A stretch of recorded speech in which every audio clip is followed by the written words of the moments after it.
सभी को नमस्कार। आज हम पढ़ेंगे कक्षा 12 का इतिहास विषय का पाठ 6, जिसका नाम है भक्ति सूफी परंपराएं, जिसमें हम धार्मिक विश्वासों में बदलाव और श्रद्धा ग्रंथ के बारे में पढ़ेंगे।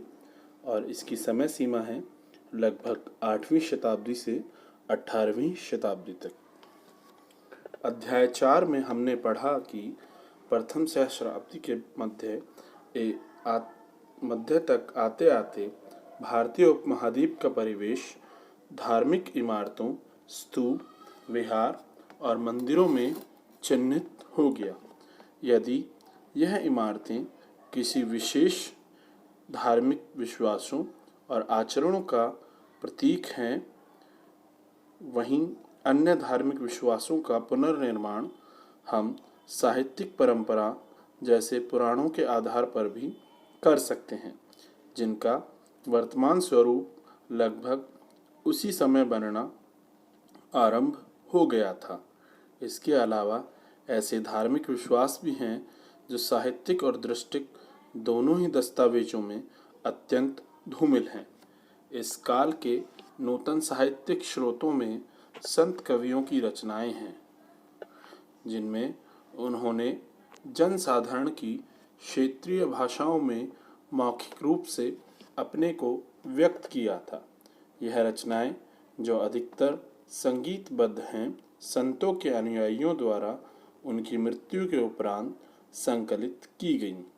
ये परंपराएं प्रवाहमान थीं। अनुयायियों की कई पीढ़ियों ने मूल संदेश का न केवल विस्तार किया, अपितु उन विचारों को जो भिन्न राजनीतिक, सामाजिक और सांस्कृतिक संदर्भ में संदिग्ध व अनावश्यक लगें, उन्हें या तो परिवर्तित कर दिया अथवा त्याग दिया। इन स्रोतों का मूल्यांकन इतिहासकारों के लिए एक चुनौती है। इतिहासकार इन संत कवियों के अनुयायियों, जो उनके संप्रदाय से थे, द्वारा लिखी गई उनकी जीवनियों का भी इस्तेमाल करते हैं। हालांकि यह जीवनियाँ अक्षरशः सत्य नहीं हैं, तथापि इनसे यह ज्ञात होता है कि अनुयायी इस पथ प्रदर्शक स्त्री पुरुषों के जीवन को किस तरह से देखते थे। जैसा कि हम देखेंगे कि ये स्रोत एक क्रियात्मक और विविध दृश्य योजना को समझने की अंतर्दृष्टि प्रदान करते हैं। आइए अब हम इसके कुछ मूल तत्वों को बारीकी से देखते हैं।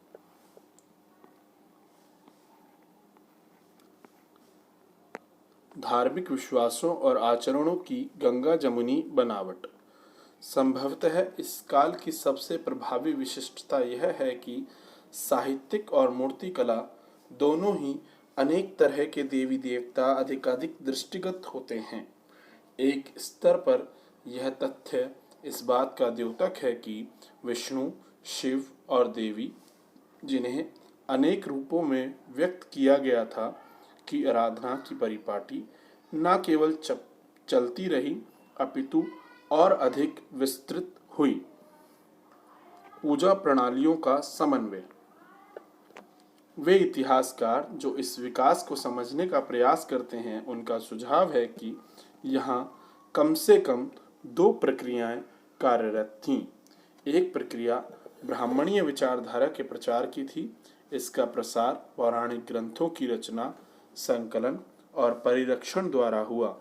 ये ग्रंथ सरल संस्कृत छंदों में थे, जो वैदिक विद्या से विहीन स्त्रियों और शूद्रों द्वारा भी ग्राह्य थे। इसी काल की एक अन्य प्रक्रिया थी स्त्री, शूद्रों व अन्य सामाजिक वर्गों की आस्थाओं और आचरणों को ब्राह्मणों द्वारा स्वीकृत किया जाना और उसे एक नया रूप प्रदान करना। वस्तुतः समाजशास्त्रियों का यह मानना है कि समूचे उपमहाद्वीप में अनेक धार्मिक विचारधाराएं और पद्धतियां महान संस्कृत पौराणिक परिपाटी तथा लघु परंपरा के बीच हुए अविरल संवाद का परिणाम है। इस प्रक्रिया का सबसे महत्वपूर्ण उदाहरण उड़ीसा, पुरी में मिलता है, जहाँ मुख्य देवता को 12वीं शताब्दी तक आते आते जगन्नाथ शाब्दिक अर्थ में संपूर्ण विश्व का स्वामी विष्णु के एक स्वरूप के रूप में प्रस्तुत किया गया। ये भगवान जगन्नाथ की मूर्ति है जो अपनी बहन सुभद्रा और भाई बलराम के साथ हैं।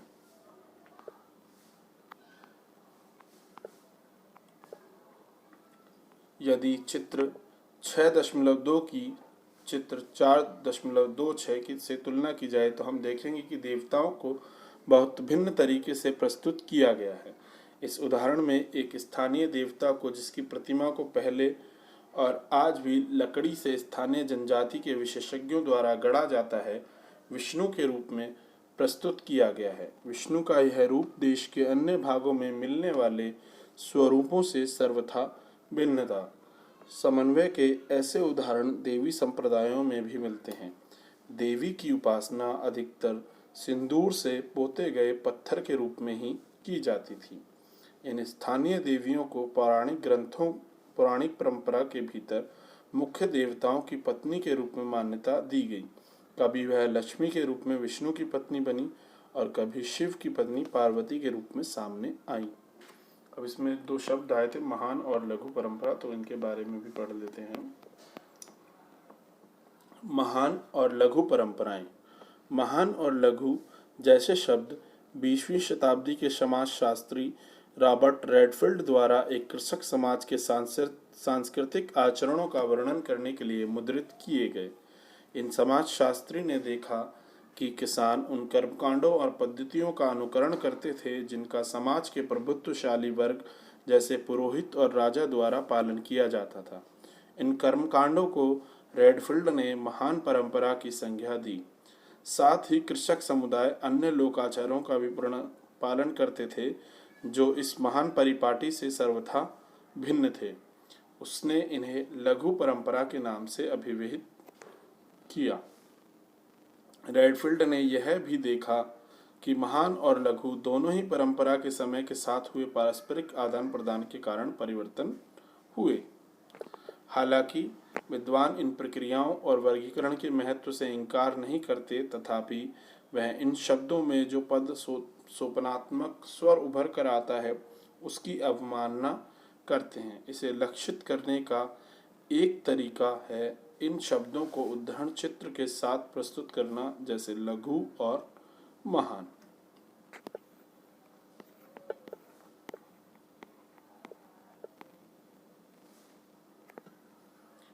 भेद और संघर्ष। अधिकांशतः देवी की आराधना पद्धति को तांत्रिक नाम से जाना जाता है। तांत्रिक पूजा पद्धति उपमहाद्वीप के कई भागों में प्रचलित थी। इसके अंतर्गत स्त्री और पुरुष दोनों ही शामिल हो सकते थे। इसके अतिरिक्त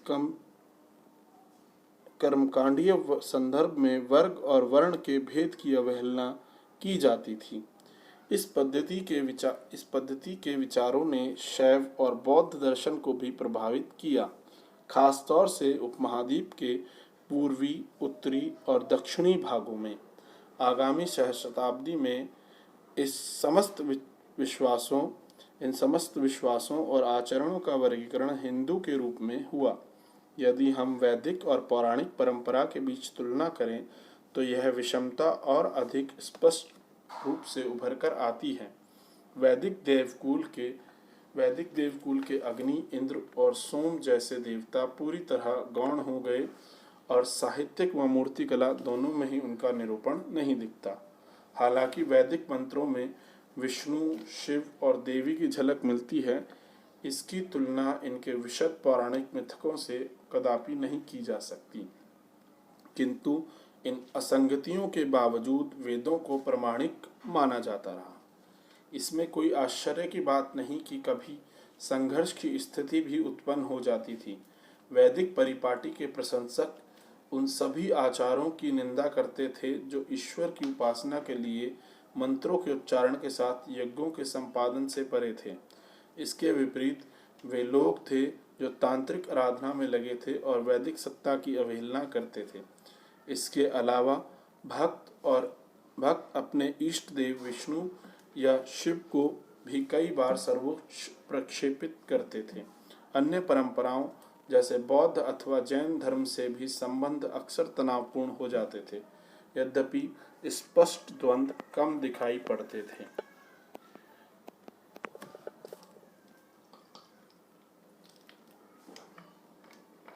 भक्ति परंपरा को हमें इसी संदर्भ में रखकर देखना होगा। हम जिस काल विशेष पर गौर कर रहे हैं उससे पूर्व लगभग 1000 वर्ष पुरानी भक्तिपूर्ण उपासना की परिपाटी रही है। इस समय भक्ति प्रदर्शन में मंदिरों में इष्ट देव की आराधना से लेकर उपासकों का प्रेम भाव में तल्लीन हो जाना दिखाई पड़ता है।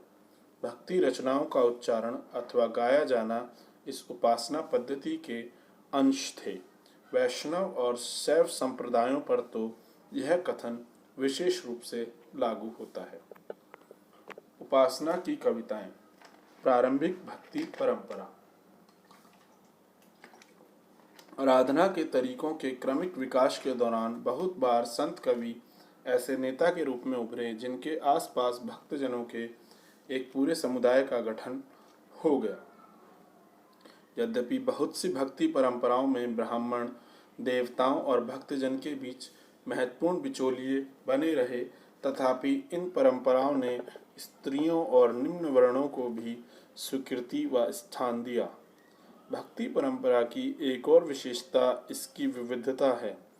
दूसरे स्तर पर धर्म के इतिहासकार भक्ति परंपरा को दो मुख्य वर्गों में बांटते हैं: सगुण विशेषण सहित, जिसमें मूर्ति पूजा होती है, और निर्गुण विशेषण विहीन, जिसमें निराकार ईश्वर की पूजा होती है। प्रथम वर्ग में शिव, विष्णु तथा उनके अवतार व देवियों की आराधना आती है, जिनकी मूर्त रूप में अवधारणा हुई। निर्गुण भक्ति धारा में अमूर्त निराकार ईश्वर की उपासना की जाती थी। तमिलनाडु के अलवार और नयनार संत। प्रारंभिक भक्ति आंदोलन लगभग 6वीं शताब्दी अलवारों विष्णु भक्ति में तन्मय और नयनारों शिव भक्त के नेतृत्व में हुआ। वे एक स्थान से दूसरे स्थान पर भ्रमण करते हुए तमिल में अपने इष्ट की स्तुति में भजन गाते थे। अपनी यात्राओं के दौरान अलवार और नयनार संतों ने कुछ पावन स्थलों को अपने इष्ट का निवास स्थल घोषित किया। इन्हीं स्थलों पर बाद में विशाल मंदिरों का निर्माण हुआ और वे तीर्थ स्थल माने गए।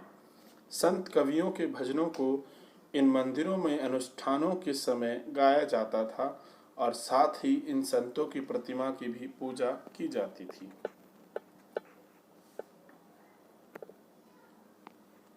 जाति के प्रति दृष्टिकोण। कुछ इतिहासकारों का मानना है कि अलवार और नयनार संतों ने जाति प्रथा व ब्राह्मणों की प्रभुता के विरोध में आवाज उठाई। कुछ हद तक यह बात सत्य प्रतीत होती है, क्योंकि भक्ति संत विविध समुदायों से थे, जैसे ब्राह्मण, शिल्पकार, किसान, और कुछ तो उन जातियों से आए थे जिन्हें अस्पृश्य माना जाता था। अलवार और नयनार संतों की रचनाओं को वेद जितना महत्वपूर्ण बताकर इस परंपरा को सम्मानित किया गया। उदाहरण स्वरूप अलवार संतों के एक मुख्य काव्य संकलन नलयिरा दिव्य प्रबंधम का वर्णन तमिल वेद के रूप में किया जाता था। इस तरह इस ग्रंथ का महत्व संस्कृत के चारों वेदों जितना बताया गया, जो ब्राह्मणों द्वारा पोषित थे।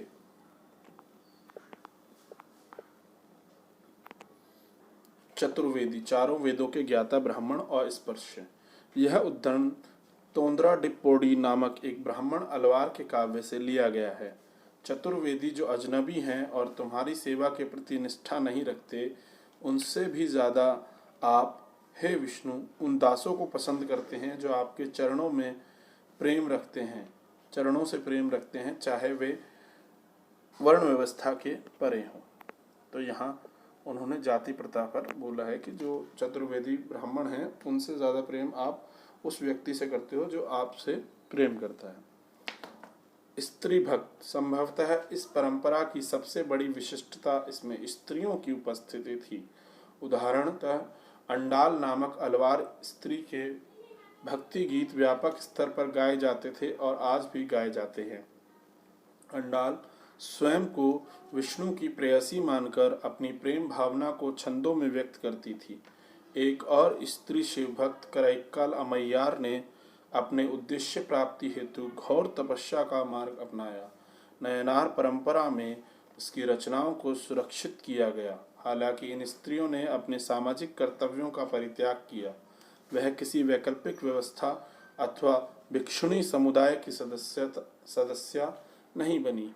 इन स्त्रियों की जीवन पद्धति और इनकी रचनाओं ने पितृसत्तात्मक आदर्शों को चुनौती दी।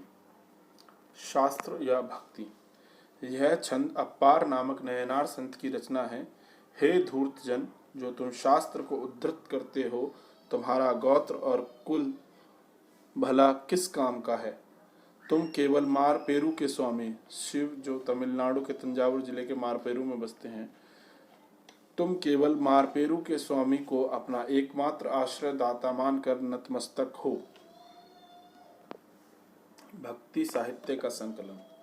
10वीं शताब्दी तक आते आते 12 अलवारों की रचनाओं का एक संकलन कर दिया गया, जो नलयिरा दिव्य प्रबंधम 4000 पावन रचनाओं के नाम से जाना जाता है। 10वीं शताब्दी में ही अप्पार, सबंदर और सुंदरार की कविताएं तवरम नामक संकलन में रखी गईं, जिसमें कविताओं का संगीत के आधार पर वर्गीकरण हुआ। एक राक्षसी। यह उद्धरण कराइक्काल अम्मैयार की कविता से लिया गया है, जहां वे स्वयं का वर्णन कर रही हैं। राक्षसी फूली हुई नाड़ियों वाली, बाहर निकली आंखें, सफेद दांत और भीतर धसा उदर, लाल केश और आगे निकले दांत, लंबी पिडली की नली जो टखनों तक फैली हुई है, वन में विचरते समय चीखना और क्रंदन। यह अलकंटू का वन है, जो हमारे पिता शिव का घर है। वह नृत्य करते हैं, उनके जटाजूट आठों और बिखर जाते हैं, उनके अंग शांत हैं। राज्य के साथ संबंध। अध्याय 2 में हमने पढ़ा है कि तमिल क्षेत्र में प्रथम सहस्राब्दी ईस्वी के आरंभ में कई महत्वपूर्ण सरदारियां थीं।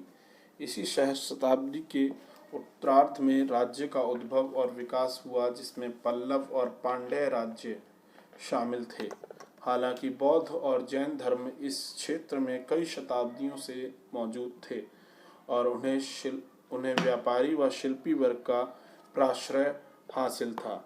इन धर्मों को राजकीय संरक्षण और अनुदान यदा कदा ही हासिल होता था। एक रोचक बात यह है कि तमिल भक्ति रचनाओं की एक मुख्य विषय वस्तु बौद्ध और जैन धर्म के प्रति उनका विरोध है। विरोध का स्वर नयनार संतों की रचनाओं में विशेष रूप से उभर कर आता है।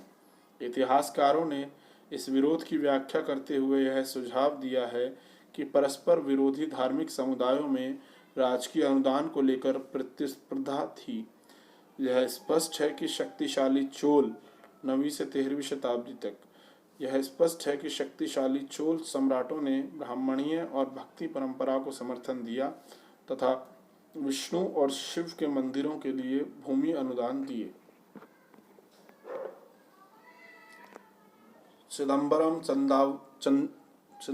तंजावुर और गंगईकोड़ा चोलपुरम के विशाल शिव मंदिर चोल सम्राटों की मदद से ही निर्मित हुए। इसी काल में कांस्य में ढली गई शिव की प्रतिमाओं का भी निर्माण हुआ। स्पष्ट है कि नयनार संतों का दर्शन शिल्पकारों के लिए प्रेरणा बना।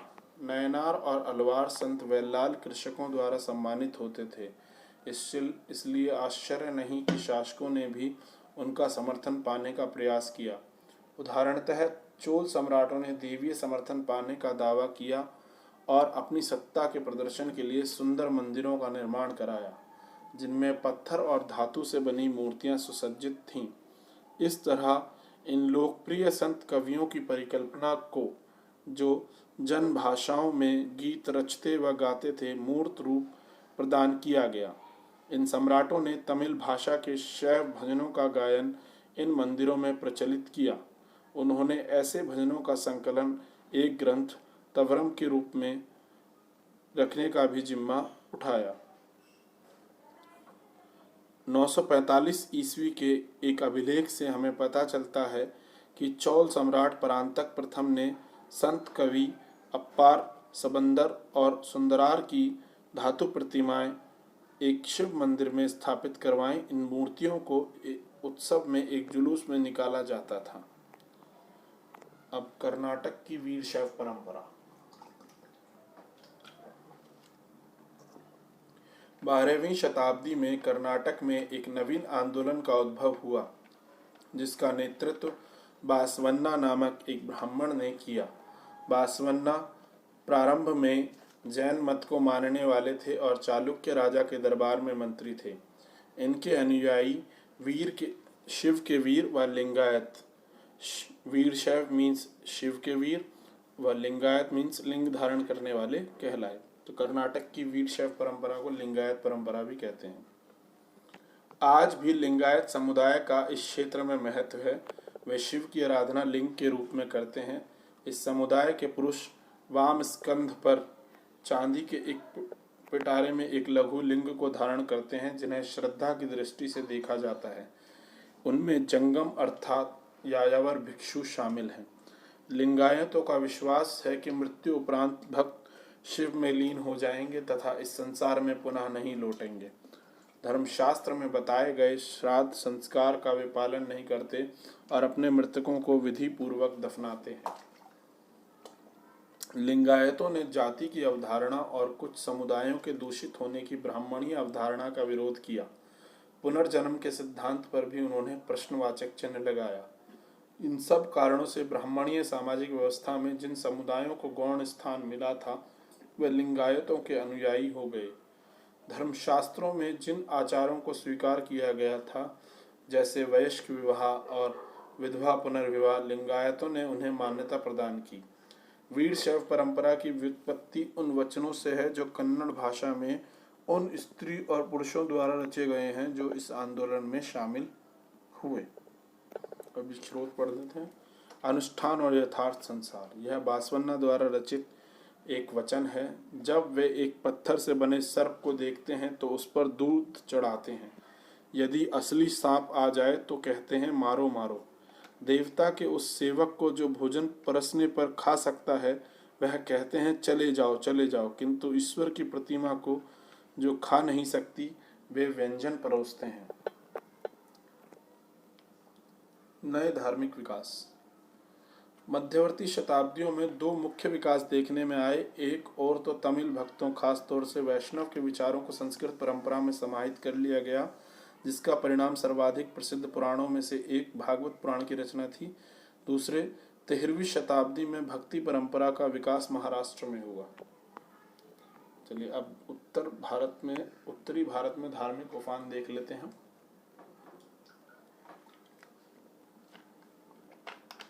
इसी काल में उत्तरी भारत में विष्णु और शिव जैसे देवताओं की उपासना मंदिरों में की जाती थी, जिन्हें शासकों की सहायता से निर्मित किया जाता था।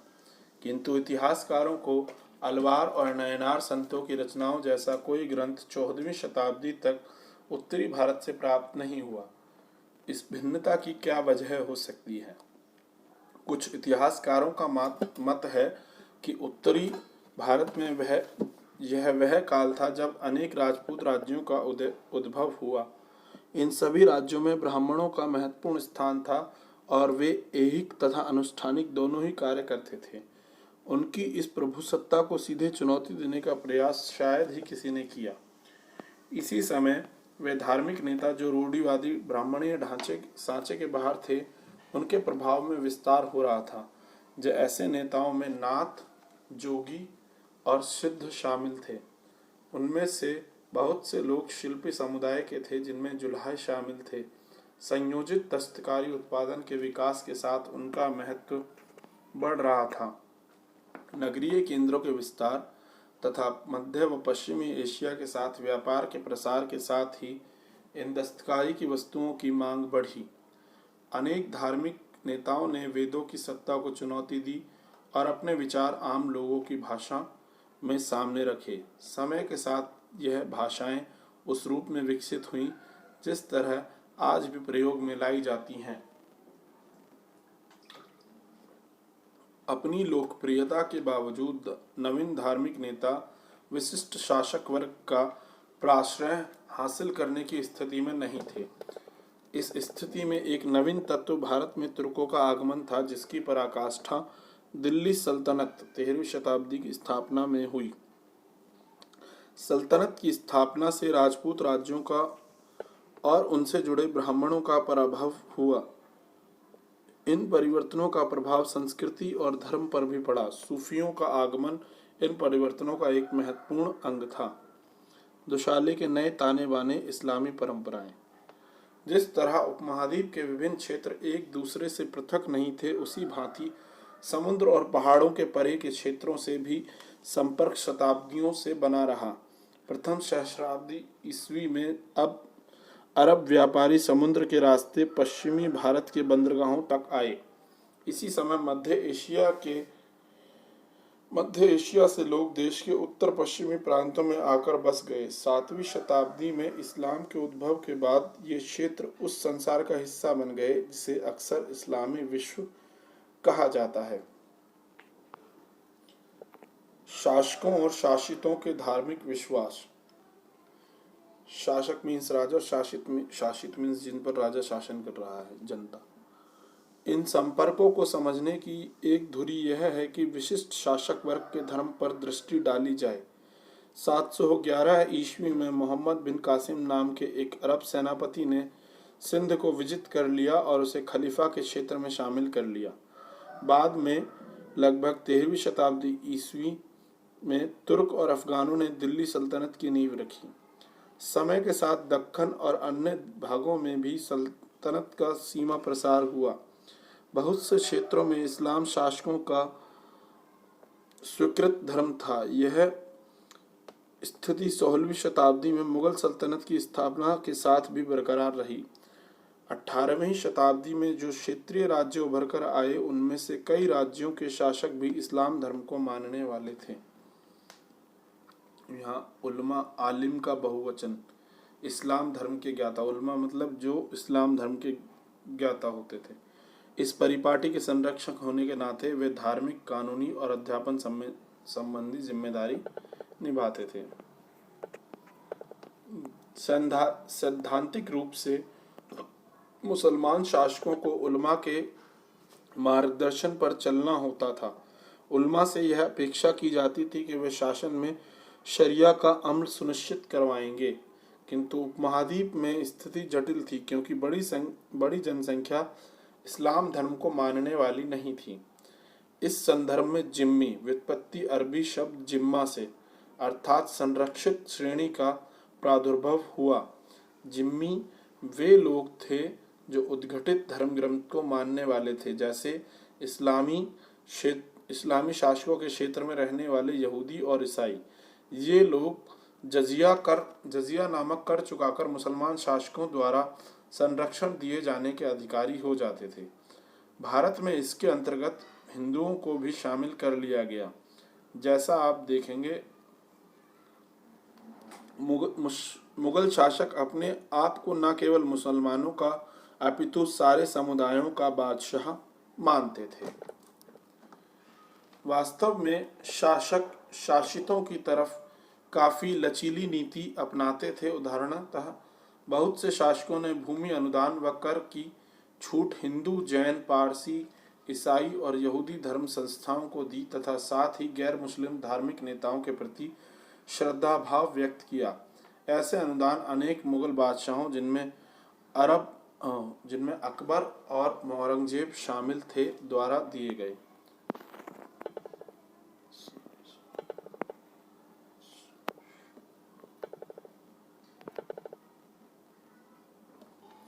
शरिया मुसलमान समुदाय को निर्देशित करने वाला कानून है। यह कानून शरीफ और हदीस पर आधारित है। हदीस का अर्थ है पैगंबर साहब से जुड़ी परंपराएं, जिनके अंतर्गत उनके समृद्ध शब्द और क्रियाकलाप भी आते हैं। जब अरब क्षेत्र से बाहर इस्लाम का प्रसार हुआ, जहाँ के आचार व्यवहार भिन्न थे, तो कियास सदृशता के आधार पर तर्क और इज्मा समुदाय की सहमति को भी कानून का स्रोत माना जाने लगा। इस तरह शरिया कुरान, हदीस, कियास और इज्मा से उद्भूत हुआ। खंबात का गिरजाघर। यह उद्धरण उस फरमान बादशाह के हुक्मनामे का अंश है जिसे 1598 में अकबर ने जारी किया। हमारे बुलंद और मुकद्दस पवित्र जहन में पहुंचा है कि यीशु की मुकद्दस जमात के पादरी खंबात गुजरात के शहर में इबादत के लिए गिरजाघर और एक इमारत की तामीर निर्माण करना चाहते हैं, इसलिए यह शाही फरमान जारी किया जा रहा है। खंबात के महानुभव किसी भी तरह उनके रास्ते में न आएं और उन्हें गिरजाघर की तामीर करने दें जिससे वे अपनी इबादत कर सकें। यह ज़रूरी है कि बादशाह के इस फरमान की हर तरह से तामील पालन हो। जोगी के प्रति श्रद्धा। यह उद्धरण 1661-62 में औरंगजेब द्वारा जोगी को लिखे पत्र का अंश है। बुलंद मकाम शिवमूर्त गुरु आनंद नाथ जियो, जनाब मुहर्तम श्रद्धेय, अमन और खुशी से हमेशा श्री शिव जियों की पनाह में रहें। पोशाक के लिए वस्त्र और 25 रुपये की रकम जो भेंट के तौर पर भेजी गई है आप तक पहुंचेगी। जनाब मुहर्तम, आप हमें लिख सकते हैं जब भी हमारी मदद की ज़रूरत हो। लोक प्रचलन में इस्लाम के आगमन के बाद जो परिवर्तन हुए वे शासक वर्ग तक ही सीमित नहीं थे, अपितु पूरे महाद्वीप में दूर दराज तक और विभिन्न सामाजिक समुदायों, किसान, शिल्पी, योद्धा, व्यापारी के बीच फैल गए। जिन्होंने इस्लाम कबूल लिया उन्होंने सैद्धांतिक रूप से इसकी 5 मुख्य बातें मानी। अल्लाह एकमात्र ईश्वर है, पहली बात। दूसरी, पैगंबर मोहम्मद उनके दूत शाहद हैं। तीसरी, दिन में 5 बार नमाज पढ़ी जानी चाहिए। चौथी, खैरात या ज़कात बांटनी चाहिए, मीन दान देना चाहिए। और 5वीं बात, रमज़ान के महीने में रोज़ा रखना चाहिए। चौथी बात और 5वीं, हज के लिए मक्का जाना चाहिए। तो पहली, अल्लाह एकमात्र ईश्वर हैं। दूसरी, पैगंबर मोहम्मद उनके दूत हैं, शाहद हैं। तीसरी, दिन में 5 बार नमाज पढ़ी जानी चाहिए, खैरात बांटी जानी चाहिए और रमज़ान के महीने में रोज़ा रखा जाना चाहिए और हज के लिए मक्का जाना चाहिए। किंतु इन सार्वभौमिक तत्वों में अक्सर सांप्रदायिक, शिया और सुन्नी वजहों से तथा स्थानीय लोकाचार के प्रभाव की वजह से भी धर्मांतरित लोगों के व्यवहारों में भिन्नता देखने में आती थी। उदाहरणतः खोजा इस्माइली शिया समुदाय के लोगों ने कुरान के विचारों की अभिव्यक्ति के लिए देसी साहित्यिक विधा का सहारा लिया। जीनन व्युत्पत्ति संस्कृत शब्द ज्ञान से जीनन नाम से भक्ति गीत जो राग में निबद्ध थे पंजाबी, मुल्तानी, सिंधी, कच्छी, हिंदी और गुजराती में दैनिक प्रार्थना के दौरान गाए जाते थे। इसके अलावा अरब मुसलमान व्यापारी जो मालाबार तट यानी केरल के किनारे बसे, उन्होंने न केवल स्थानीय मलयालम भाषा को अपनाया अपितु स्थानीय आचारों जैसे मातृकुलीयता और मातृगृहता को भी अपनाया।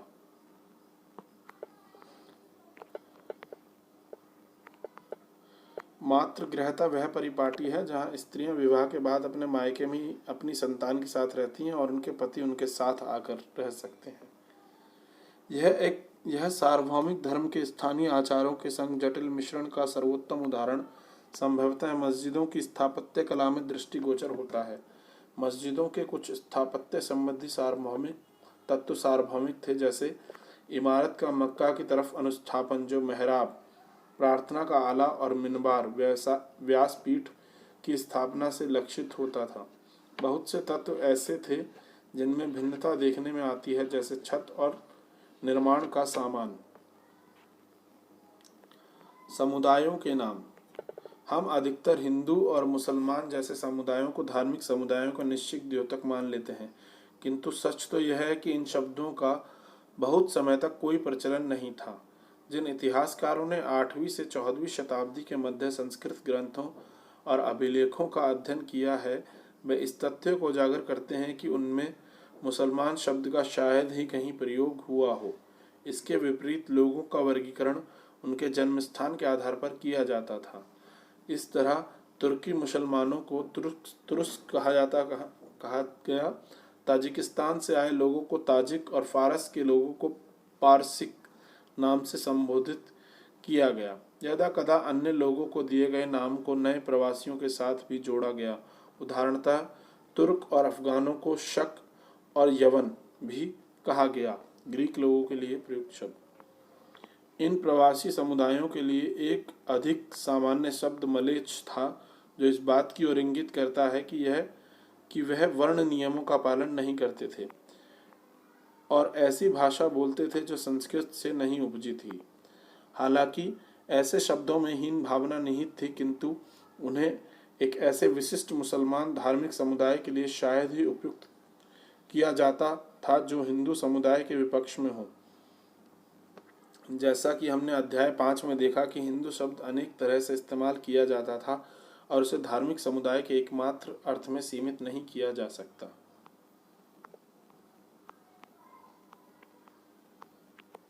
ये श्रीनगर की झेलम नदी के किनारे बसी शाह हमदान मस्जिद कश्मीर की सभी मस्जिदों में मुकुट का नगीना समझी जाती है। इसका निर्माण 1395 में हुआ और ये कश्मीरी लकड़ी की स्थापत्य कला का सर्वोत्तम उदाहरण है। सूफी मत का विकास। इस्लाम की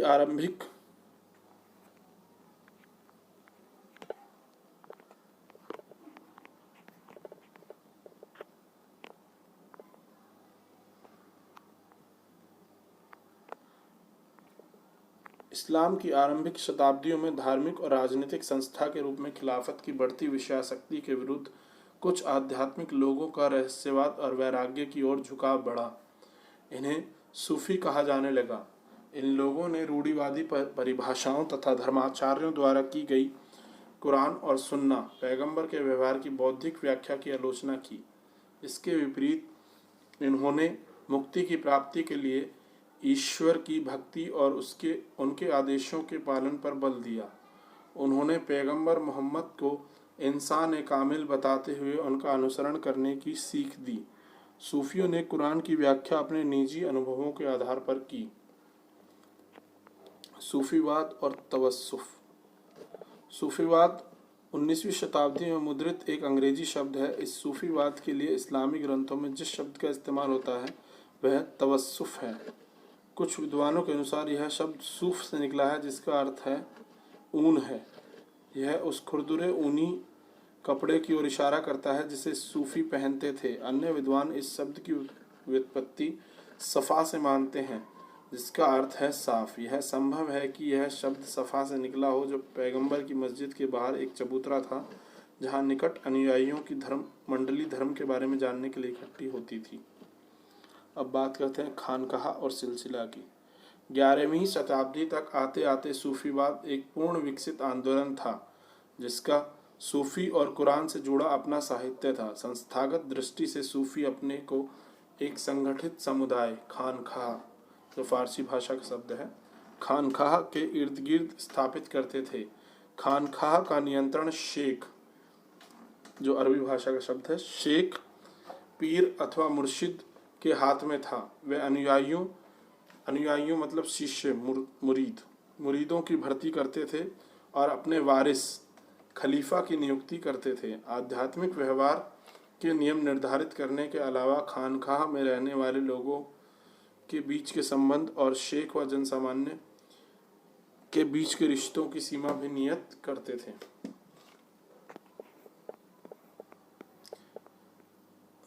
12वीं शताब्दी के आसपास इस्लामी दुनिया में सूफी सिलसिलों का गठन होने लगा। सिलसिला का शाब्दिक अर्थ है जंजीर, जो शेख और मुरीद के बीच एक निरंतर रिश्ते की द्योतक है, जिसकी पहली अटूट कड़ी पैगंबर मोहम्मद से जुड़ी है। इस कड़ी के द्वारा आध्यात्मिक शक्ति और आशीर्वाद मुरीदों तक पहुंचता था।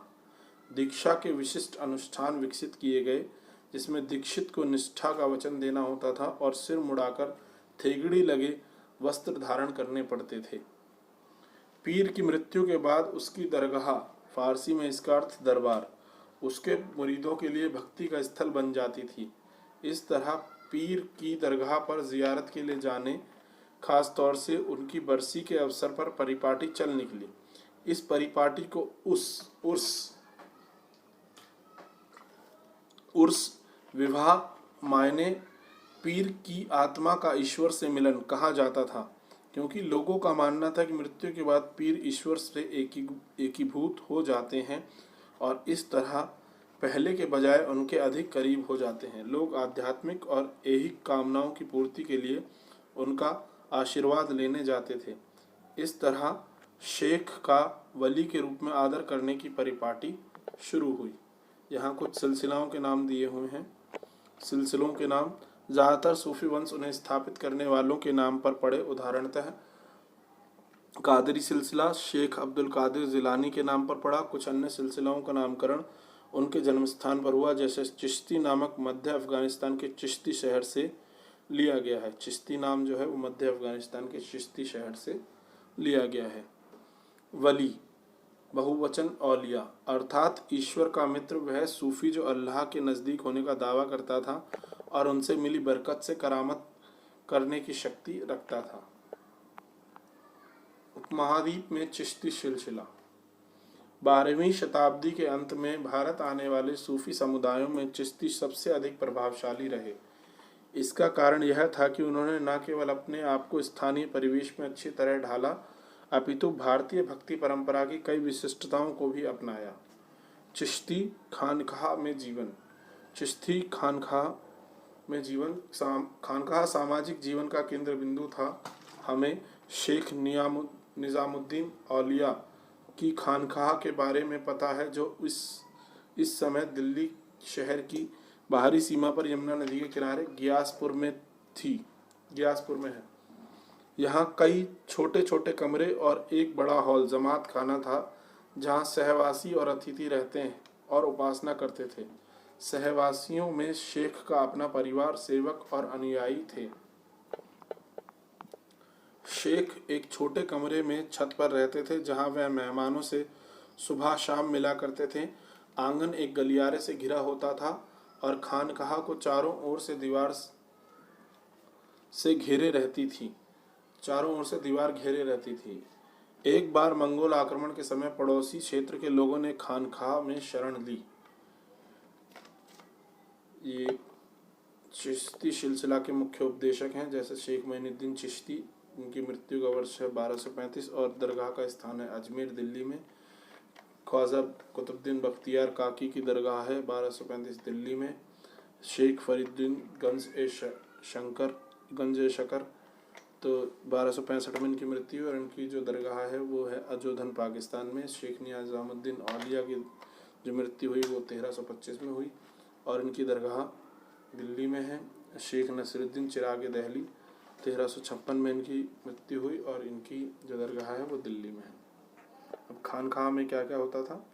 खानकाह में यहाँ एक सामुदायिक रसोई थी जिसे लंगर और फतूह बिन मांगी खैरात पर चलती थी। सुबह से देर रात तक सब तबके के लोग, सिपाही, गुलाम, गायक, व्यापारी, कवि, राहगीर, धनी और निर्धन, हिंदू, जोगी, कलंदर यहाँ अनुयायी बनने, इबादत करने, ताबीज़ लेने अथवा विभिन्न मसलों पर शेख की मध्यस्थता के लिए आते थे। कुछ अन्य मिलने वालों में अमीर हसन सिजजी और अमीर खुसरो जैसे कवि तथा दरबारी इतिहासकार ज़ियाउद्दीन बरनी जैसे लोग शामिल थे। इन लोगों ने शेख के बारे में लिखा। शेख के सामने झुकना, मिलने वालों को पानी पिलाना, दीक्षितों के सर का मुंडन तथा यौगिक व्यायाम आदि व्यवहार इस तथ्य के द्योतक हैं कि स्थानीय परंपराओं को आत्मसात करने का प्रयत्न किया गया। शेख निजामुद्दीन ने कई आध्यात्मिक वारिसों का चुनाव किया और उन्हें उपमहाद्वीप के विभिन्न भागों में खानकाह स्थापित करने के लिए नियुक्त किया। इस वजह से चिश्तियों के उपदेश, व्यवहार और संस्थाएं तथा शेख का यश चारों ओर फैल गया। उनकी तथा उनके आध्यात्मिक पूर्वजों की दरगाह पर अनेक तीर्थयात्री आने लगे। एक दाता गंज बख्श की कहानी। 1029 ईस्वी में अबुल हसन अल हुजाविरी, जो अफगानिस्तान के शहर गजनी के निकट हुजाविर के रहने वाले थे, उन्हें तुर्की सेना के कैदी के रूप में सिंधु नदी पार करनी पड़ी। वह लाहौर में बस गए और फारसी में उन्होंने एक किताब लिखी, कश्फ उल महजूब, पर्दे वाले की बेपर्दगी, जिसमें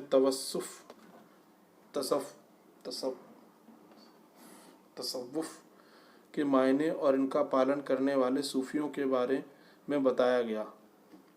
हुज़ाविरी की 1073 में मृत्यु हो गई और उन्हें लाहौर में दफनाया गया। सुल्तान महमूद गजनी के पोते ने उनकी मज़ार पर दरगाह बनवाई। यह दरगाह उनकी बरसी के अवसर पर उनके अनुयायियों के लिए तीर्थ स्थल बन गई। आज भी हुज़ाविरी दातागंज बख्श के रूप में आदरणीय है और उनकी दरगाह को दाता दरबार यानी देने वाले की दरगाह कहा जाता है। चिश्ती उपासना, जो चिश्ती थे वो उपासना कैसे करते थे, पूजा अर्चना कैसे करते थे। जियारत और कव्वाली। सूफी संतों की दरगाह पर की गई जियारत सारे इस्लामी संसार में प्रचलित है। इस अवसर पर संत के आध्यात्मिक आशीर्वाद यानी बरकत की कामना की जाती है, जिससे पिछले 700 सालों से अलग अलग संप्रदायों, वर्गों और समुदायों के लोग 5 महान चिश्ती संतों की दरगाह पर अपनी आस्था प्रकट करते रहे हैं। इनमें सबसे अधिक पूजनीय दरगाह ख्वाजा मोइनुद्दीन की है, जिन्हें गरीब नवाज कहा जाता है। ख्वाजा मोइनुद्दीन की दरगाह का सबसे पहला किताब जिक्र 14वीं शताब्दी का है। यह दरगाह शेख की सदाचारिता और धर्मनिष्ठा तथा उनके आध्यात्मिक वारिसों की महानता और राजसी मेहमानों द्वारा दिए गए प्राश्रय के कारण लोकप्रिय थी। मोहम्मद बिन तुगलक पहला सुल्तान था जो इस दरगाह पर आया था, किंतु शेख की मज़ार पर सबसे पहली इमारत मालवा के सुल्तान गियासुद्दीन खलजी ने 15वीं शताब्दी के उत्तरार्ध में बनवाई। चूँकि यह दरगाह दिल्ली और गुजरात को जोड़ने वाले व्यापारिक मार्ग पर थी, अतः अनेक यात्री यहाँ आते थे। 16वीं शताब्दी तक आते आते अजमेर की यह दरगाह बहुत ही लोकप्रिय हो गई। इस दरगाह को जानने वाले तीर्थयात्रियों के भजनों ने ही अकबर को यहाँ आने के लिए प्रेरित किया। अकबर यहाँ 14 बार आया, कभी तो साल में 2-3 बार, कभी नई जीत के लिए आशीर्वाद लेने तथा संकल्प की पूर्ति पर या फिर पुत्रों के जन्म पर।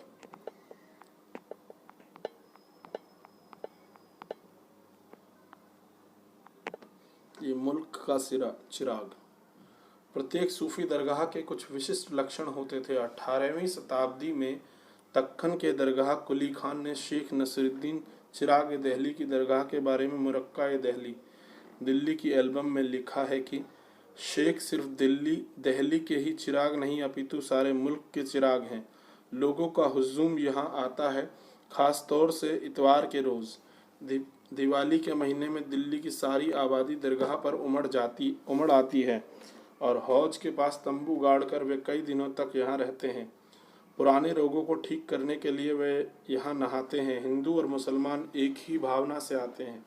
सुबह से शाम तक लोग आते हैं और पेड़ की छांव में हंसी खुशी में समय बिताते हैं। ये मुगल शहजादी जहांरा की तीर्थ यात्रा है। निम्नलिखित गद्यांश जहांरा द्वारा रचित शेख मोइनुद्दीन चिश्ती की जीवनी मुनिस अल अखाहा यानी आत्मा का विश्वस्त से लिया गया है। अल्लाह ताला की तारीफ के बाद यहाँ फ़कीरा जहांरा राजधानी आगरा से अपने पिता बादशाह शाहजहां के संग पाक और बेजोड़ अजमेर के लिए निकली।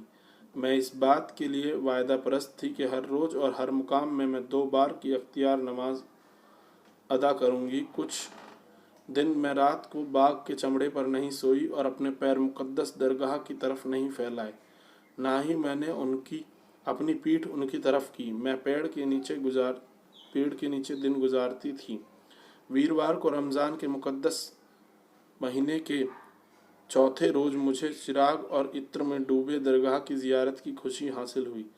चूँकि दिन की रोशनी की एक छड़ी बाकी थी, मैं दरगाह के भीतर गई और अपने जर्द चेहरे को उनकी चौखट की धूल से रगड़ा। दरवाजे से मुक़द्दस दरगाह तक मैं नंगे पांव यहाँ की ज़मीन को चूमती हुई गई। गुंबद के भीतर रोशनी से भरी दरगाह में मैंने मज़ार के चारों ओर 7 फेरे लिए। आखिर में अपने हाथों से मुक़द्दस दरगाह पर मैंने सबसे उम्दा इत्र छिड़का। चूँकि गुलाबी दुपट्टा जो मेरे सिर पर था मैं उतार चुकी थी, इसलिए मैंने मुक़द्दस मज़ार के ऊपर रखा।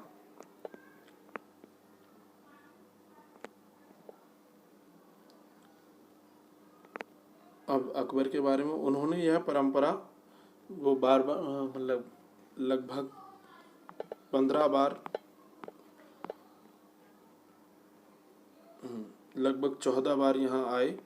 तो उसमें उन्होंने कभी पुत्र के जन्म पर, कभी किसी जीत के विषय में यहाँ आए, तो उन्होंने यह परंपरा 1580 तक बनाए रखी। प्रत्येक यात्रा पर बादशाह दान भेंट दिया करते थे, जिनके ब्यौरे शाही दस्तावेजों में दर्ज हैं। उदाहरण के लिए 1568 में उन्होंने तीर्थयात्रियों के लिए खाना पकाने हेतु एक विशाल देग दरगाह को भेंट की। उन्होंने दरगाह के अहाते में एक मस्जिद भी बनवाई।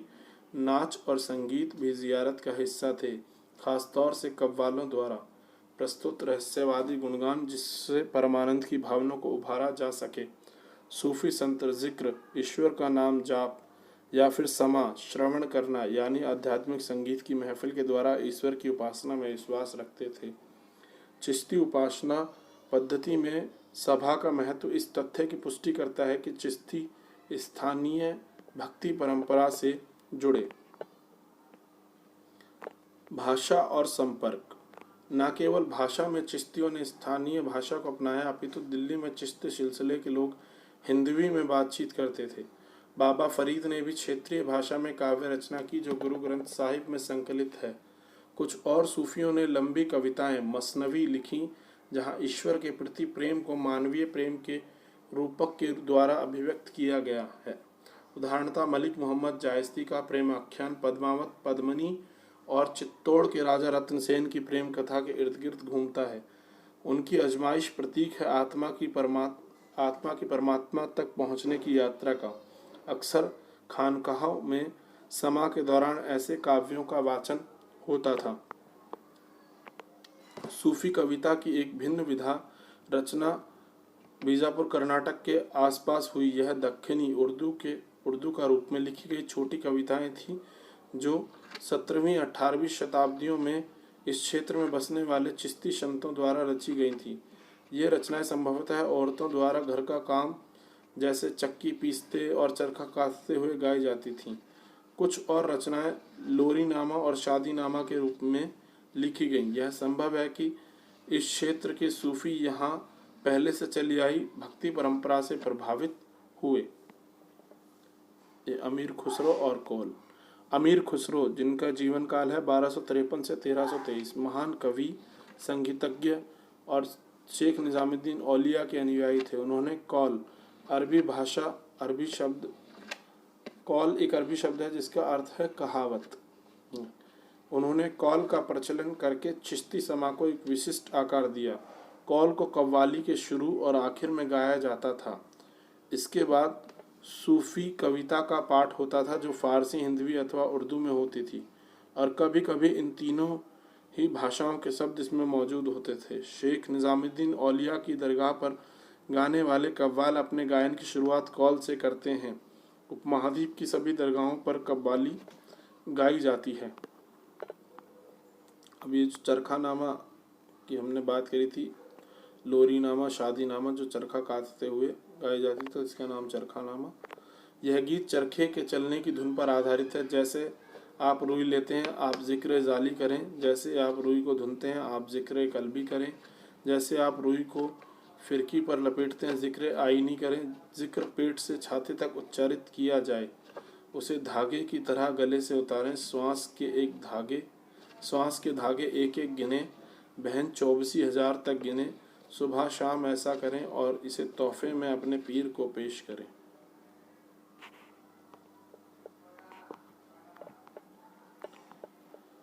लिंगायतों द्वारा लिखे गए कन्नड़ के वचन, पंढरपुर के संतों द्वारा लिखे मराठी के अभंगों ने भी उन पर अपना प्रभाव छोड़ा। इस माध्यम से इस्लाम दक्खन के गांवों में जगह पाने में सफल हुआ। सूफी और राज्य। चिश्ती संप्रदाय की एक और विशेषता संयम और सादगी का जीवन था, जिसमें सत्ता से दूर रहने पर बल दिया जाता था। किंतु इसका मतलब यह नहीं था कि राजनीतिक सत्ता से अलगाव का भाव रखा जाए। सत्ताधारी विशिष्ट वर्ग अगर बिना मांगे अनुदान या भेंट देता था तो सूफी संत उसे स्वीकार करते थे।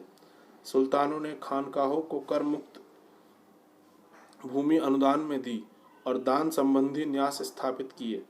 चिश्ती धन और सामान के रूप में दान स्वीकार करते थे, किंतु इनको संजोने के बजाय खाने, कपड़े, रहने की व्यवस्था और अनुष्ठानों जैसे समा की महफिलों पर पूरी तरह खर्च कर देते थे। इस तरह शेख के नैतिक अधिकारों की पुष्टि होती थी और आम लोगों का उनकी ओर झुकाव बढ़ता था। सूफी संतों की धर्मनिष्ठा, विद्वत्ता और लोगों द्वारा उनकी चमत्कारी शक्ति में विश्वास उनकी लोकप्रियता का कारण था। इस वजहों से शासक भी उनका समर्थन हासिल करना चाहते थे। शासक न केवल सूफी संतों से संपर्क रखना चाहते थे, अपितु उनके समर्थन के भी कायल थे। जब तुर्कों ने दिल्ली सल्तनत की स्थापना की तो उलमा द्वारा शरिया लागू किए जाने की मांग को ठुकरा दिया। सुल्तान जानते थे कि उनकी अधिकांश प्रजा इस्लाम धर्म मानने वाली नहीं है। ऐसे समय सुल्तानों ने सूफी संतों का सहारा लिया, जो अपनी आध्यात्मिक सत्ता को अल्लाह से उद्भूत मानते थे और उलमा द्वारा शरिया की व्याख्या पर निर्भर नहीं थे। यह भी माना जाता था कि औलिया मध्यस्थ के रूप में ईश्वर से लोगों की ऐहिक और आध्यात्मिक दशा में सुधार लाने का कार्य करते हैं। शायद इसीलिए शासक अपनी कब्र सूफी दरगाहों और खानकाहों के नज़दीक बनाना चाहते थे। सुल्तानों और सूफियों के बीच तनाव के उदाहरण भी मौजूद हैं। अपनी सत्ता का दावा करने के लिए दोनों ही कुछ आचारों पर बल देते थे, जैसे झुककर प्रणाम और कदम चूमना। कभी कभी सूफी संघ शेखों को आडंबरपूर्ण पदवी से संबोधित किया जाता था। उदाहरणतः शेख निजामुद्दीन औलिया के अनुयायी उन्हें सुल्तान उल मशेख अर्थात शेखों में सुल्तान कहकर संबोधित करते थे। सूफी और राज्य। कुछ अन्य सूफी भी जैसे दिल्ली सल्तनत के युग में सोहरावर्दी, मुगल युगीन नक्शबंदी राज्य से जुड़े रहे, लेकिन उनके जुड़ाव के तरीके चिश्तियों से भिन्न थे। कभी कभी सूफी दरबारी पद भी स्वीकार कर लेते थे। शाही भेंट अस्वीकार। यह उद्धरण सूफी ग्रंथ से है, जो शेख निजामुद्दीन औलिया की खानकाह में 1313 में हुई घटना का वर्णन करता है।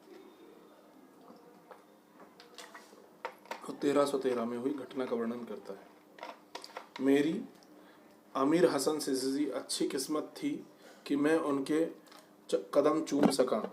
उस समय एक स्थानीय शासक ने 2 बगीचे और बहुत सी जमीन का पट्टा शेख साहब को भेजा। साथ ही इनके रखरखाव के लिए औजार व आवश्यक वस्तुएं भेजी। शासक ने यह भी साफ किया कि वह बगीचों और जमीन पर अपना हक कहते हैं। इस जमीन, खेत और बगीचे का मुझे क्या करना है? हमारे कोई भी आध्यात्मिक गुरु ने इस तरह का काम नहीं किया। फिर उन्होंने एक उचित कहानी सुनाई।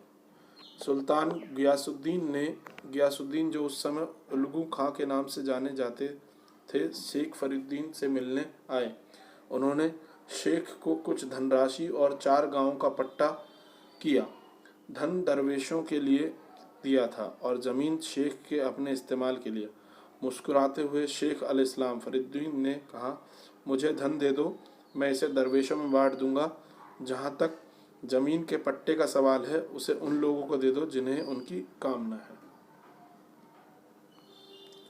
ये फतेहपुर सीकरी में बाबा फरीद के वंशज शेख सलीम चिश्ती की दरगाह है।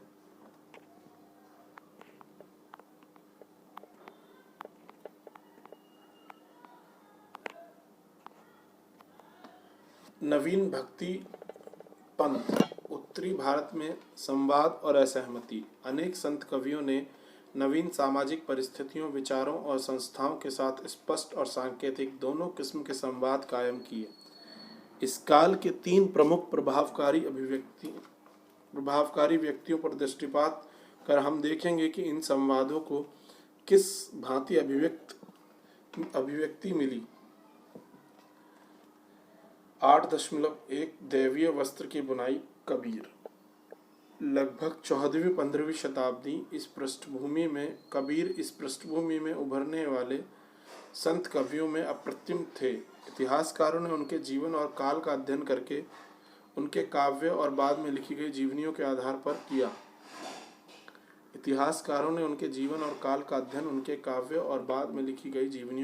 पर किया। यह प्रक्रिया कई वजहों से चुनौतीपूर्ण रही। कबीर की वाणी 3 विशिष्ट किंतु परस्पर व्याप्त परिपाटियों में संकलित है। कबीर बीजक कबीर पंथियों द्वारा वाराणसी तथा उत्तर प्रदेश के अन्य स्थानों पर संरक्षित है। कबीर ग्रंथावली का संबंध राजस्थान के दादू पंथियों से है। इसके अतिरिक्त कबीर के कई पद और आदि कई पद आदि ग्रंथ साहिब में संकलित हैं। लगभग सभी पांडुलिपि संकलन कबीर की मृत्यु के बहुत बाद में किए गए। 19वीं शताब्दी में उनके पद संग्रहों को बंगाल, गुजरात और महाराष्ट्र जैसे क्षेत्रों में मुद्रांकित किया गया। कबीर की रचनाएं अनेक भाषाओं और बोलियों में मिलती हैं। इनमें से कुछ निर्गुण कवियों की खास बोली संत भाषा में है। कुछ रचनाएं जिन्हें उल्टी बांसी, उल्टी कहीं उक्तियों के नाम से जाना जाता है, इस प्रकार से लिखी गई हैं कि उनके रोजमर्रा के अर्थ को उलट दिया गया। इन उल्टी बांसी रचनाओं का तात्पर्य परम सत्य के स्वरूप को समझने की मुश्किल दर्शाता है। केवल जा फूलिया फूल बिन और समुद्री लगी आगी जैसी अभिव्यंजनाएं कबीर की रहस्यवादी अनुभूतियों को दर्शाती हैं। कबीर बानी की एक और विशिष्टता यह है कि उन्होंने परम सत्य को वर्णित करने के लिए अनेक परिपाटियों का सहारा लिया। इस्लामी दर्शन की तरह वह इस सत्य को अल्लाह, खुदा, हजरत और पीर कहते थे। वेदांत दर्शन से प्रभावित वे सत्य को अलख, निराकार, ब्रह्म और आत्म कहकर भी संबोधित करते हैं। कबीर कुछ और शब्द पदों का इस्तेमाल करते हैं, जैसे शब्द और शून्य अनेक अभिव्यंजनाएं योगी परंपराओं से ली गई हैं। विविध और कभी तो विरोधात्मक विचार इन पदों में व्यंजित होते हैं। कुछ कविताएं इस्लामी दर्शन के एकेश्वरवाद और मूर्ति भंजन का समर्थन करते हुए कुछ हिंदू धर्म के बहुदेववाद और मूर्ति पूजा का खंडन करती हैं। अन्य कविताएं जिक्र और इश्क के सूफी सिद्धांतों का इस्तेमाल नाम सिमरन की हिंदू परंपरा की अभिव्यक्ति करने के लिए करती हैं। क्या ये सभी कविताएं कबीर द्वारा रची गई? यह कहना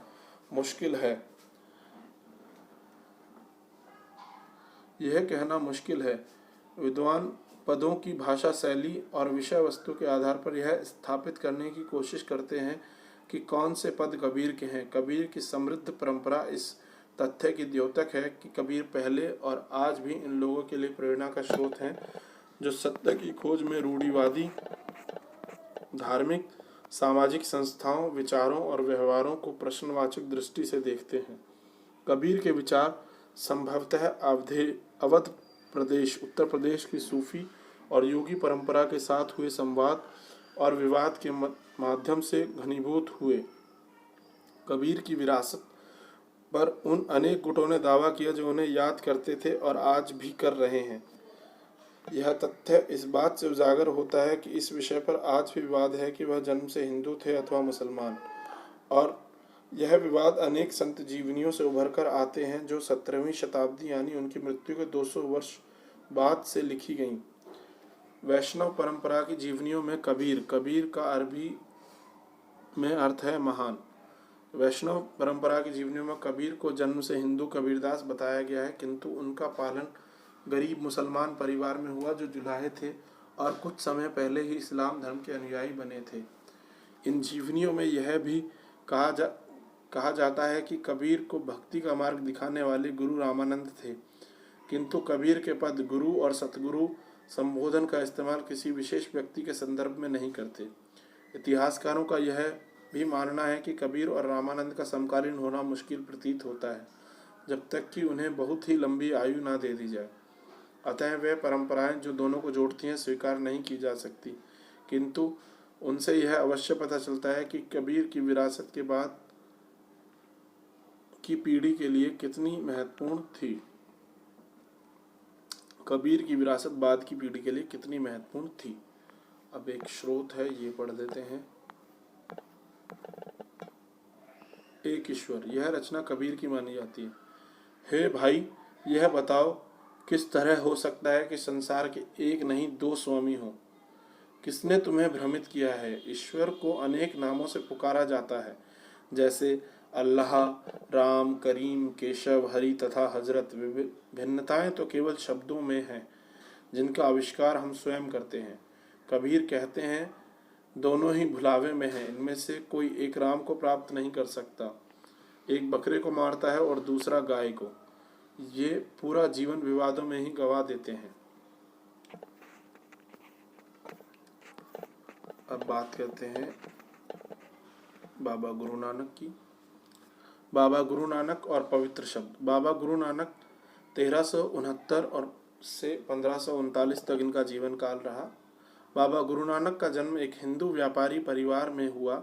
उनका जन्म स्थल मुख्यतः इस्लाम धर्मावलंबी पंजाब का ननकाना गांव था जो रावी नदी के पास था। उन्होंने फारसी पढ़ी और लेखाकार के कार्यों का प्रशिक्षण प्राप्त किया। उनका विवाह छोटी आयु में हो गया था, किंतु वह अपना अधिक समय सूफी और भक्त संतों के बीच गुजारते थे। उन्होंने दूर दराज की यात्राएं भी की। बाबा गुरु नानक का संदेश उनके भजनों और उपदेशों में निहित है। इनसे पता लगता है कि उन्होंने निर्गुण भक्ति का प्रचार किया। धर्म के सभी बाहरी आडंबरों को उन्हें अस्वीकार किया, जैसे यज्ञ, अनुष्ठानिक स्नान, मूर्ति पूजा व कठोर तप। हिंदू और मुसलमानों के धर्म ग्रंथों को भी उन्होंने नकारा। बाबा गुरु नानक के लिए परम पूर्ण रब का कोई लिंग या आकार नहीं था। उन्होंने इस रब की उपासना के लिए एक सरल उपाय बताया और वह था उनका निरंतर स्मरण व नाम का जाप। उन्होंने अपने विचार पंजाबी भाषा में शब्द के माध्यम से सामने रखे। बाबा गुरु नानक यह शब्द अलग अलग रागों में गाते थे और उनका सेवक मर्दाना रबाब बजाकर उनका साथ देता था।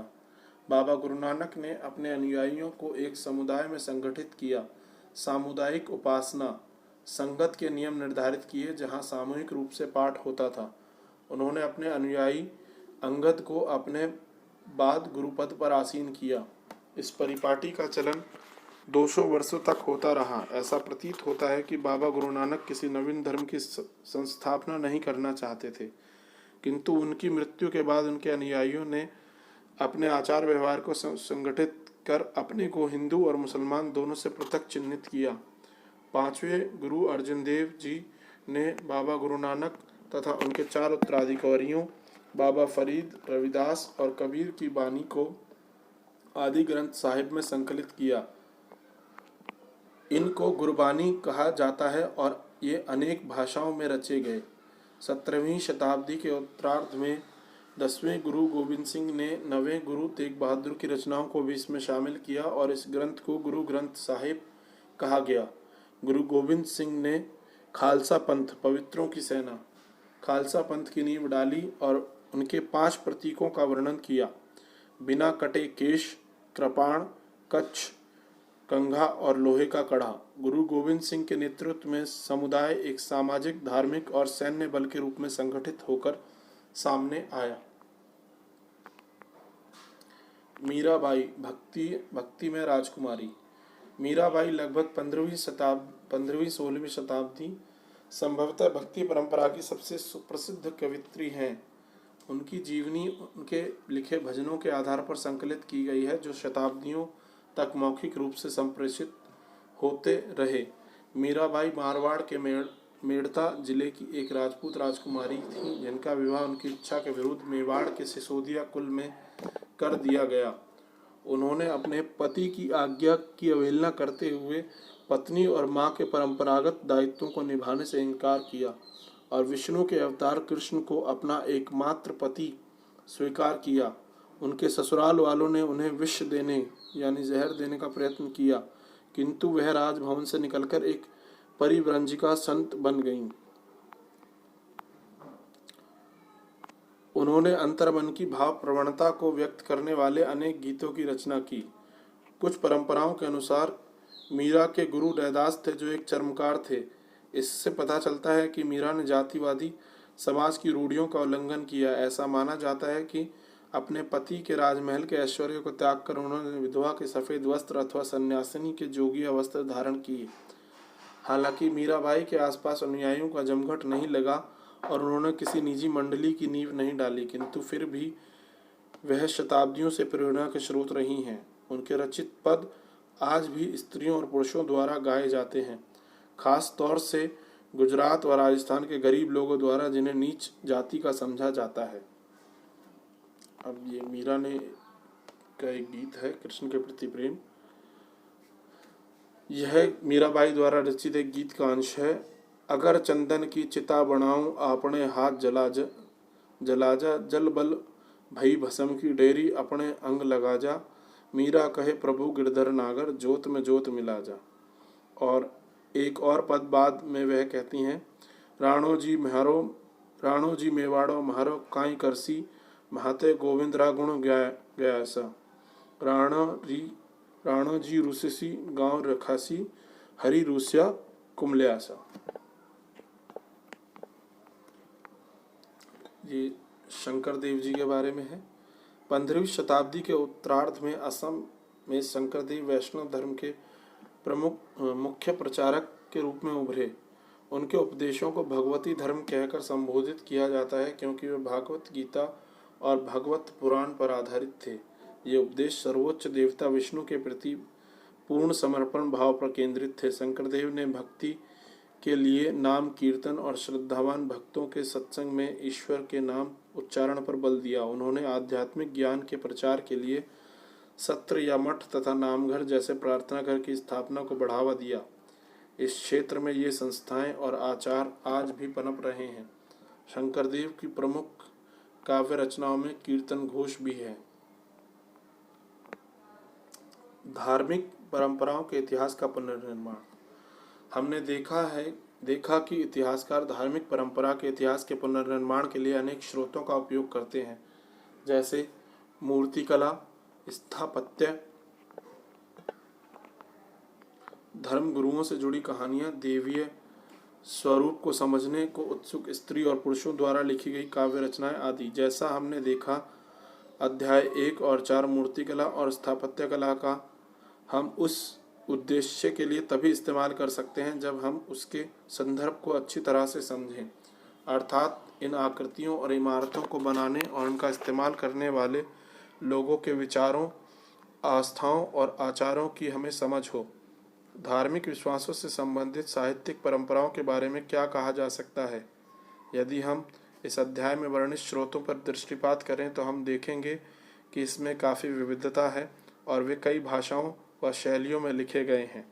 कुछ स्रोत सरल स्पष्ट भाषा में है, जैसे कि बासवन्य के वचन, जबकि कुछ अन्य अलंकृत फारसी में लिखे गए मुगल सम्राटों के फरमानों का रूप धारण कर लेते हैं। प्रत्येक किस्म के मूल पाठ को समझने के लिए तरह तरह का कौशल चाहिए, कई भाषाओं की जानकारी, लेकिन इसके अलावा इतिहासकार को प्रत्येक विधि की शैली व शैलियों में सूक्ष्म अंतर को पहचानना पड़ता है।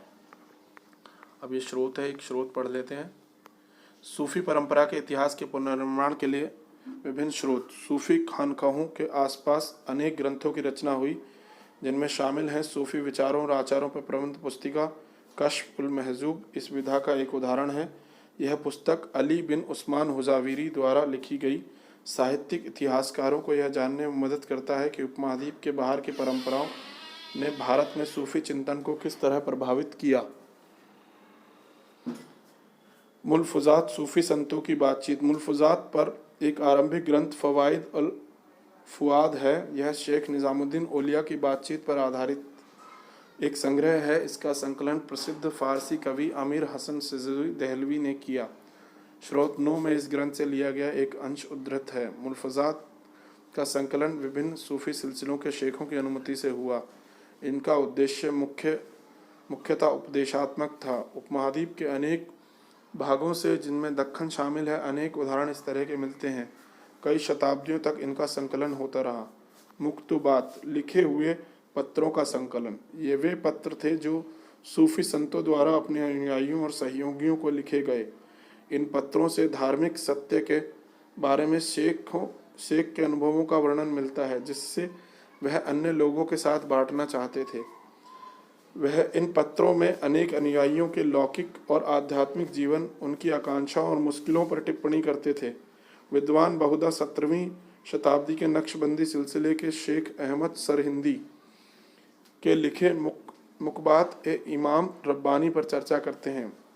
इस शेख की विचारधारा का तुलनात्मक अध्ययन वे बादशाह अकबर की उदारवादी और असांप्रदायिक विचारधारा से करते हैं। तज़किरा, सूफी संतों की जीवनियों का स्मरण। भारत में लिखा गया सूफी तज़किरा मीर खुर्द किरमानी का शियार उल औलिया है। यह तज़किरा मुख्यतः चिश्ती संतों के बारे में था। सबसे प्रसिद्ध तज़किरा अब्दुल हक मुहादिसी दहलवी का अखबार उल अख्यार है। तज़किरा के लेखकों का मुख्य उद्देश्य अपने सिलसिले की प्रधानता स्थापित करना और साथ ही अपनी आध्यात्मिक वंशावली की महिमा का बखान करना था। तज़किरा के बहुत से वर्णन अद्भुत और अविश्वसनीय हैं, किंतु फिर भी वे इतिहासकारों के लिए महत्वपूर्ण हैं और सूफी परंपरा के स्वरूप को समझने में सहायक सिद्ध होते हैं।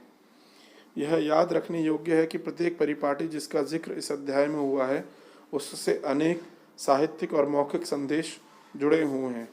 इनमें से कुछ को सुरक्षित किया गया, बहुत सी सूचनाएं ऐसी थी जिनमें संप्रेषण के दौरान संशोधन हो गया, व कुछ संदेश ऐसे भी थे जो हमेशा के लिए विस्मृत हो गए। लगभग सभी धार्मिक परिपाटियां आज भी पनप रही हैं। परिपाटी की यह निरंतरता इतिहासकारों के लिए लाभदायक सिद्ध होती है, क्योंकि वे सामयिक आचार व्यवहार की तुलना उस परिपाटी से कर सकते हैं जिसका वर्णन साहित्य और पुरानी चित्रकला में मिलता है। साथ ही उस परंपरा में आए परिवर्तनों की रूपरेखा भी तैयार कर सकते हैं। किंतु चूंकि ये परंपराएं आज भी लोगों के जीवन का हिस्सा हैं, लोगों के लिए यह मानना आसान नहीं होता कि समय के साथ संभवतः इन परिपाटियों में बदलाव आया होगा। इतिहासकारों के लिए यह चुनौती है कि वे इस तथ्य की ओर जागरूक हों कि धार्मिक परंपराएं भी अन्य परंपराओं की तरह परिवर्तनशील हैं।